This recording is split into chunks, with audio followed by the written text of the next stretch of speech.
পুরুলিয়ায় মৃগাঙ্ক মাহাতো তৃণমূল কংগ্রেসের প্রার্থী, তিনি এগিয়ে গেছেন পুরুলিয়ায় প্রথম রাউন্ডের শেষে। ওয়ার রুমে এই মুহূর্তে বিশ্বনাথ চক্রবর্তী আমাদের সঙ্গে আছেন। বিশ্বনাথবাবু, আপনার কাছে এই মুহূর্তে কি খবর?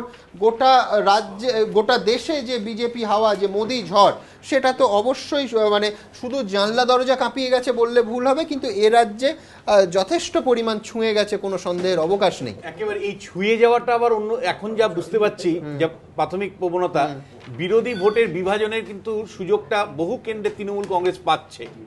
ইতিমধ্যেই হাওড়া থেকে শুরু করে একাধিক কেন্দ্রের যে ফলের প্রবণতা আসছে, তাতে দেখা যাচ্ছে কংগ্রেস, বিজেপি এবং সিপিআইএম এর যে যেভাবে বামফ্রন্ট বারবার সুবিধা পেয়েছে বিভক্ত বিরোধীদের, সেই বিভক্ত বিরোধীদের সুবিধা তৃণমূল কংগ্রেস পাওয়ার সম্ভাবনা একদম প্রবল। মানে কনস্টিটিউয়েন্সি টু কনস্টিটিউয়েন্সি অ্যানালিসিস যতটুকু আমরা করতে পেরেছি, তাতে খুব পরিষ্কার বিরোধী ভোটের বিভাজনের একটা সুযোগ কিন্তু তৃণমূল কংগ্রেস পাচ্ছে।